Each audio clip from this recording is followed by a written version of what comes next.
There's a village in rural Ireland where doors are still left unlocked at night. No alarms, no fear, just 3,000 miles of wild Atlantic wind, and a way of living the rest of the world has quietly lost. The wind arrives first. It always does. It comes off the Atlantic with nothing standing in its way for 3,000 miles, and when it finally meets land, it meets Ireland. Raw, green, and utterly unguarded. Here, at the very edge of the continent, the light behaves strangely. It shifts every few minutes, as if the sky itself cannot decide what mood to wear. One moment, gold spills across the hills like something poured from an ancient jug. The next, a curtain of silver rain rolls in from the sea, softening every edge, blurring stone into cloud. This is Ireland's quiet secret. It is not one landscape, but 100, changing before your eyes. The cliffs stand like the final rugged punctuation mark at the end of Europe's long sentence, daring the ocean to come closer. People who live here do not fight this light. They live inside it. They have learned, generation after generation, to read the sky the way sailors once read the stars, knowing when to gather the washing, when to walk, when to simply stop and watch. It is a strange kind of communion, this relationship between a people and their weather, and it shapes nearly everything you are about to see. If you are ready for this journey into the soul of rural Ireland, drop a comment below, telling me where in the world you're watching from. I'd love to know how far this story is traveling. Hit like, subscribe to Hidden Nation TV, and turn on notifications, because the deeper we go into this island's daily rhythms, the more remarkable it becomes. Because what waits ahead is not just rain and rock, it is a way of living that the modern world has nearly forgotten how to do.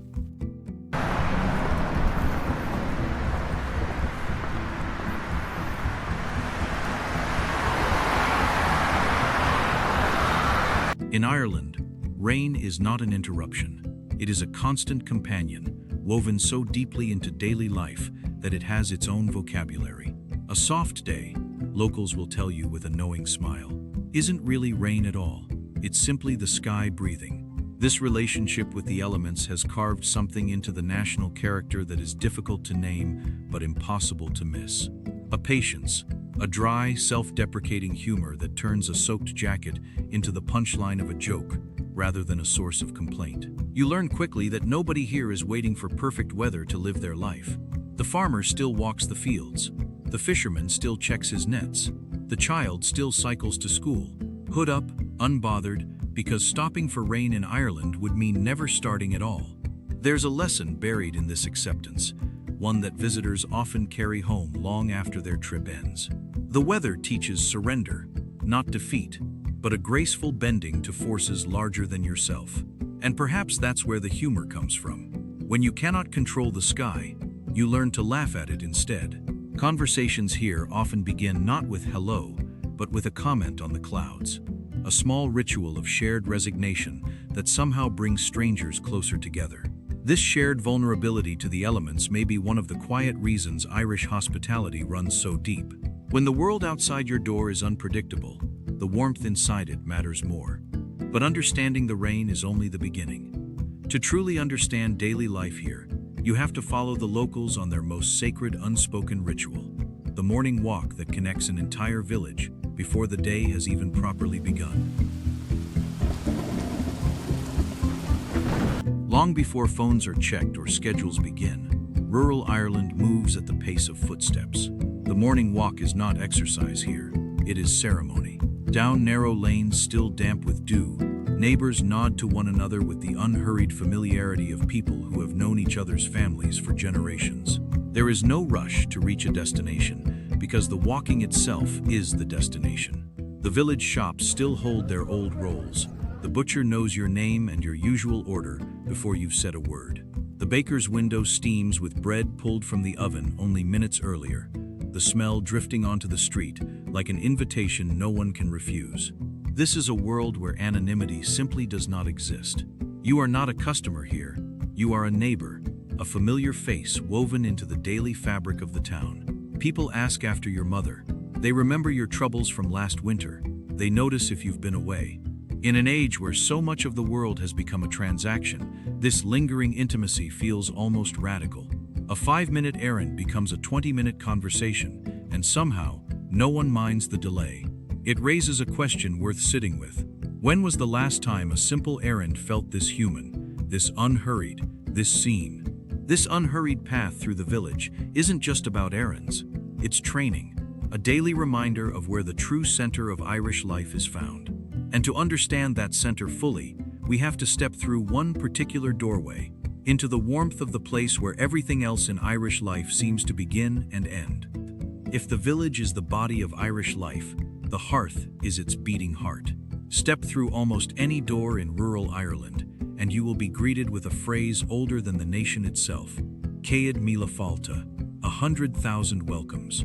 It is not an exaggeration. It is a promise. The fire here is rarely just for warmth. It is the gravitational center of the home, the place where stories are told, decisions are made, and grief and joy are shared in equal measure. Family does not orbit around screens or schedules. It orbits around this glowing, crackling constant. Historically, this hospitality was born from necessity. In a land where survival once depended on the kindness of neighbors during hard harvests and harder winters, mutual aid wasn't a virtue. It was a lifeline. Families who had little still set an extra place at the table, because tomorrow, the favor might need returning. That instinct never disappeared. It simply softened into culture.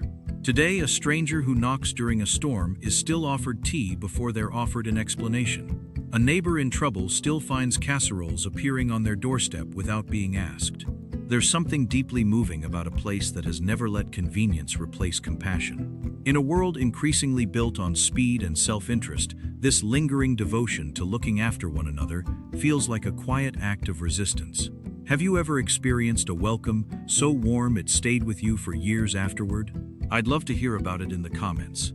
And if this story of hearth and home is resonating with you, give it a like, because the deeper traditions we're about to explore go even further back than the fire itself. Because beyond the hearth lies something even older, a language, a music, a way of gathering that has survived centuries of pressure to disappear.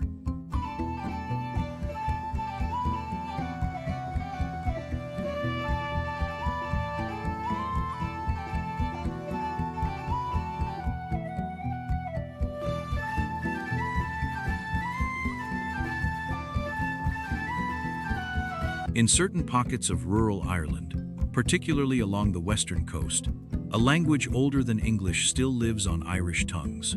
Gaeilge, the native Irish language, was once nearly silenced, suppressed for generations under foreign rule. That it survives at all is a quiet miracle. That children still learn it in school, that road signs still bear its lyrical spelling, that elders still dream in its rhythms. This is an act of cultural defiance, disguised as everyday life.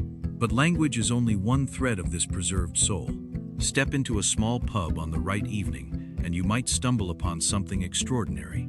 A traditional music session, unannounced and unscripted, where fiddles, bodhrans, and tin whistles weave melodies passed down through unbroken generations. No one needs sheet music. The songs live in muscle memory, in family memory, carried forward the way oral storytelling once carried entire histories before a single word was written down. These pubs function as something far deeper than drinking establishments. They are democratic gathering spaces, places where the farmer and the school teacher, the elder and the teenager all share the same small room, the same flickering firelight, the same songs. There is no hierarchy here, only presence. It is in these rooms that you begin to understand. Irish identity was never just preserved in museums or history books. It survives because ordinary people keep choosing, night after night, to sing the old songs and speak the old words. If you've ever witnessed a tradition kept alive purely through love, rather than obligation, share that memory below. It's stories like these that remind us why preserving culture matters. Because soon, this soulful rhythm meets something far more physical, the demanding, beautiful labor of working the land and sea that built this culture in the first place.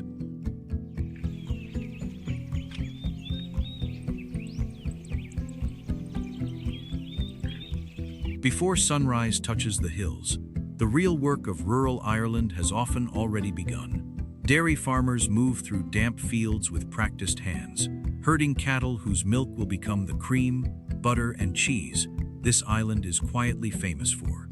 On higher ground, sheep graze across slopes too steep and stony for almost anything else, their wool destined for one of Ireland's most enduring crafts, the Aran sweater. Each cable-knit stitch was traditionally said to carry meaning: ropes for a fisherman's safe return, honeycombs for the sweetness of a good life, diamonds for wealth and success. Whether myth or memory, these patterns turned wool into wearable prayer, knitted by hands hoping for safe harbors. Speaking of harbors, along the rugged western coastline, fishing fleets still leave before dawn, chasing mackerel and shellfish through waters that have fed families here for centuries. It is unpredictable, often dangerous work, shaped entirely by tides and storms no calendar can control. What strikes you most, watching this rhythm of labor, is how little romance is actually involved in the doing of it. This is not a postcard. It is calloused hands, aching backs, and early mornings repeated relentlessly across a lifetime. And yet, there is dignity here that's hard to manufacture anywhere else. A closeness to the land and sea that most modern jobs simply cannot offer. Do you think this connection to physical, honest labor is something the modern world has lost touch with?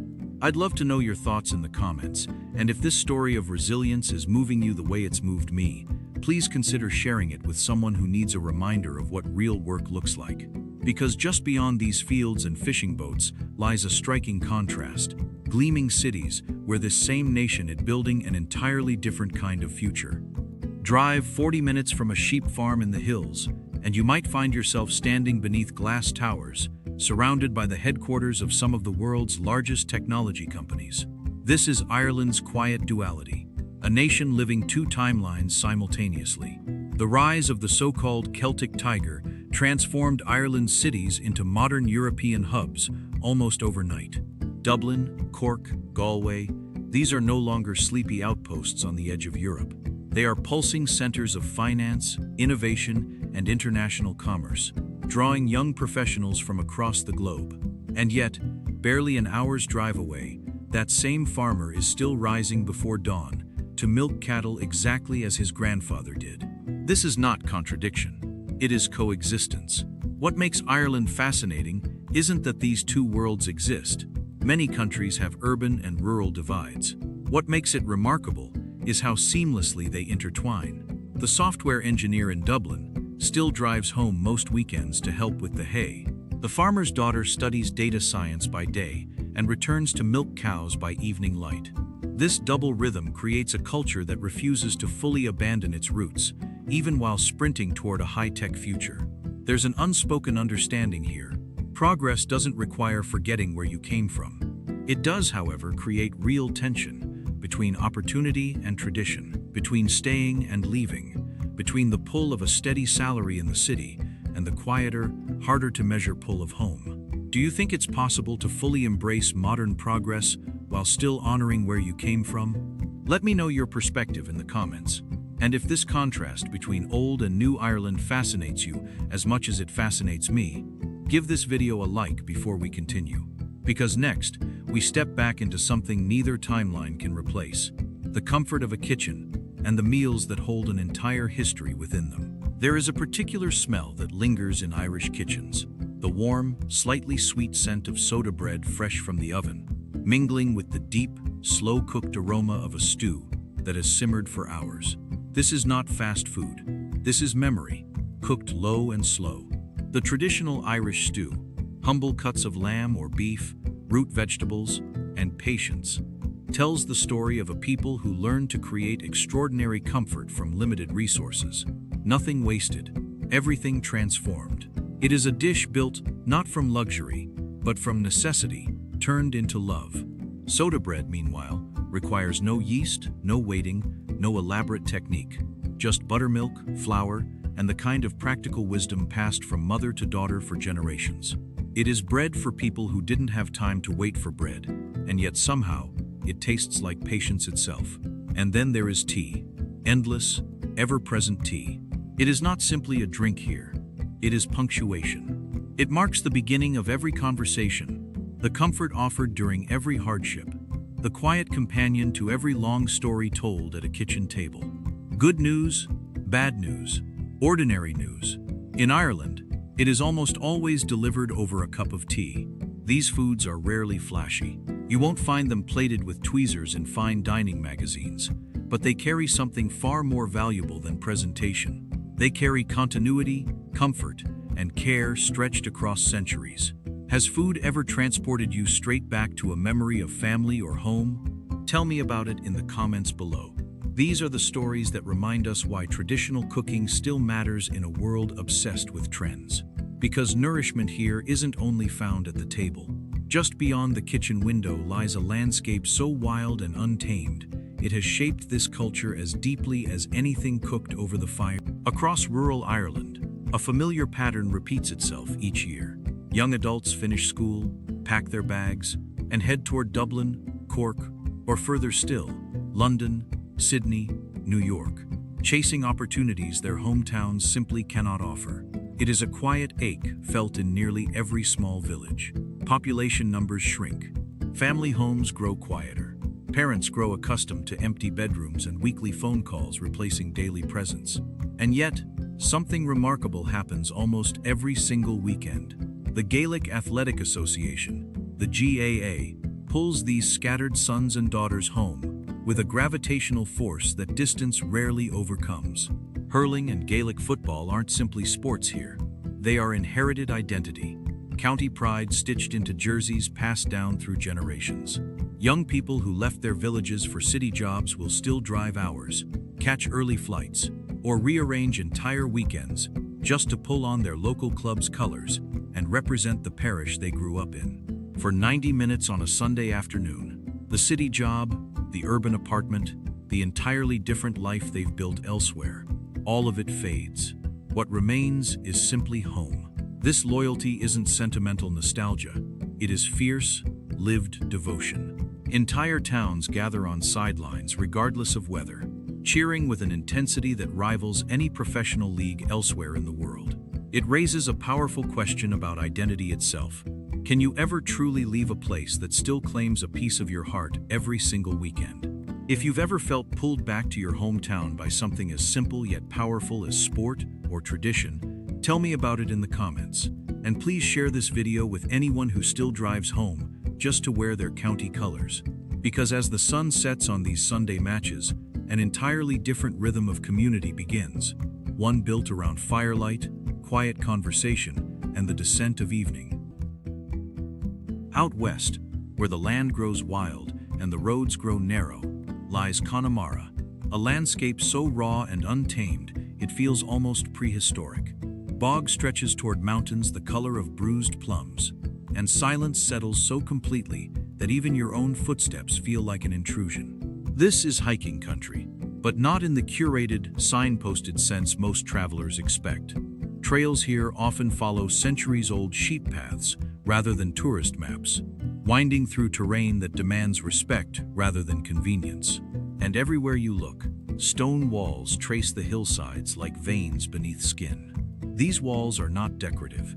They are monuments, built stone, by hands long gone, clearing impossible, rocky fields just enough to graze a few sheep or grow a meager crop.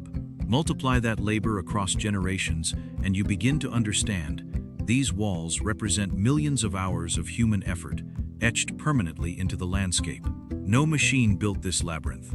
No shortcut was available, just backs bent under necessity, turning an unforgiving landscape into something livable, piece by piece, generation by generation. Standing among these walls today, you feel something rare, direct, physical proof of ancestors who refused to surrender to an impossible environment. It is humbling in a way few modern achievements manage to replicate. Have you ever stood somewhere that made you feel the weight of generations before you? I'd love to hear about that experience in the comments. And if this raw, untamed beauty is stirring something in you, share this video with someone who needs to feel small in the best possible way. Because the only way to truly experience this wild landscape is to slow down completely, and that means leaving the motorway behind for something far more intimate. There is a particular kind of road in rural Ireland that no motorway can replicate: the Boyhreen. Narrow, winding, often barely wide enough for a single car, these country lanes force you to slow down whether you intend to or not. And that, it turns out, is exactly the point.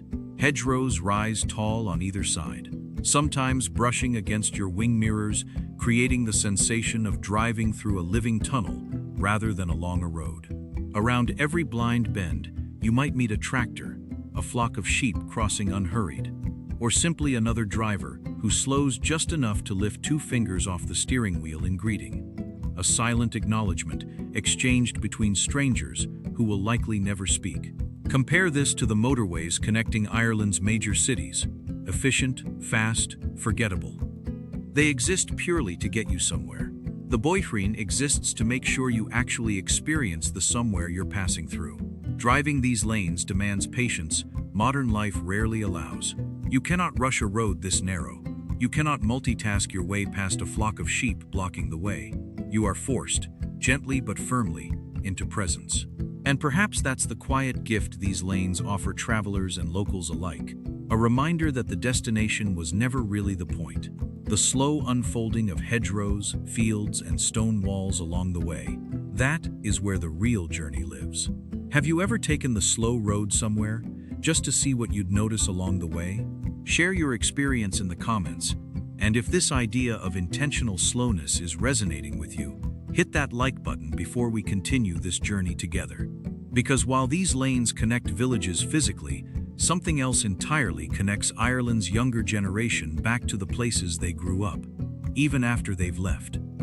As daylight fades over the Irish countryside, the rhythm of the day shifts into something softer, slower, and unmistakably warmer. Farm work winds down, shops close their shutters, and across villages both large and small, lights begin glowing from pub windows, not as entertainment venues in the flashy modern sense, but as extensions of the home itself. Inside, turf and timber fires crackle in worn stone hearths, casting flickering light across faces both familiar and new. Conversation here doesn't follow any script. It meanders, the way good conversation always does, drifting from local gossip to half-remembered stories, to gentle arguments about hurling results from decades past. There is no pressure to perform here, no urgency to check a phone or rush toward another commitment. The pub, in rural Ireland, functions as a kind of communal living room, a place where farmers and teachers, elders and newcomers share the same low-light and unhurried company. Meanwhile, in homes scattered across the hillsides, an equally quiet ritual unfolds. Families gather around their own hearths, the television perhaps murmuring softly in the background, tea poured one final time before bed, the day gently folding itself closed. This descent into evening reveals something profound about Irish daily life. Rest here isn't treated as an afterthought, squeezed between obligations.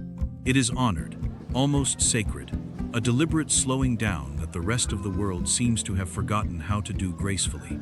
Do you have a nightly ritual that helps you slow down and feel truly present? Share it in the comments below, and if this glimpse into quiet, communal evenings is moving you the way it's moved me, give this video a like before we step into something more difficult. Because beneath this warmth and comfort lies a more complicated truth, one that honest storytelling cannot afford to ignore. It would be dishonest to tell this story without acknowledging its harder edges. Behind the warm hearths and welcoming pubs, rural Ireland faces challenges as real and pressing as anywhere else in the modern world. Housing prices, even far from major cities, have climbed to levels that feel almost cruel against local wages. Young families who want nothing more than to stay near aging parents often find themselves priced out of the very villages they grew up in, forced toward cities they never wanted to call home. This pressure feeds directly into rural depopulation, a slow, quiet erosion that doesn't make dramatic headlines, but reshapes entire communities over a single generation. Schools close their doors when too few children remain enrolled. Local shops shutter when there simply aren't enough customers left to sustain them. The morning walk we witnessed earlier, filled with familiar faces, grows a little quieter with each passing year. And then there is tourism itself, The very force bringing visitors to witness this beauty also threatens to alter it. Increased visitor numbers strain narrow roads, never designed for tour buses. Holiday rentals drive up property prices further, squeezing out the very locals whose authentic way of life draws travelers here in the first place. This is the uncomfortable paradox facing places like Ireland. The qualities that make a place worth visiting are often the first things lost when too many people decide to visit. These aren't simple problems with simple solutions. They require honest conversation, careful policy, and communities willing to fight for their own continuation. Have you witnessed this tension between preserving tradition and welcoming progress in your own community? I'd genuinely like to hear your perspective in the comments. These conversations matter more than algorithms might suggest, because despite these real struggles, something remarkable still holds rural Ireland together. And understanding why people stay might be the most important part of this entire story. So why do they stay? Why, despite rising costs, despite emptying villages, despite every modern pressure pulling towards cities and convenience, do so many people choose to remain rooted in rural Ireland, or find their way back after leaving? The answer isn't singular. It's layered, the way most meaningful answers are. Part of it is safety, a tangible, felt security that comes from living somewhere your neighbors genuinely know you, where doors are still left unlocked, where children still walk to school without a second thought from anxious parents. Part of it is community, that dense, irreplaceable web of connection we've witnessed throughout this journey. From the butcher who remembers your order, to the pub that feels like an extension of your living room, to the GAA pitch that pulls scattered family home every single weekend. And part of it is simply pace. In a world increasingly defined by speed, urgency, and constant digital noise, rural Ireland offers something rare: permission to slow down, to notice, to actually be present in your own life, rather than rushing past it. But perhaps the deepest answer lies in roots themselves. Roots that run as deep and unshakable as the ancient stone walls scattered across these hillsides. Walls built by hands long gone, still standing, still holding the land together generations later. That is, perhaps, the truest metaphor for rural Ireland itself. Something built slowly, through generations of effort and love, that continues holding firm long after the builders themselves are gone. If this journey through Ireland's countryside has stirred something in you, a longing for community, for slowness, for roots that run deep, tell me about it in the comments below. Share this video with someone who needs reminding that a simpler, more connected life is still possible. And if you'd like to keep exploring stories like this one, subscribe to Hidden Nation TV, because there are many more hidden corners of this world still waiting to be discovered.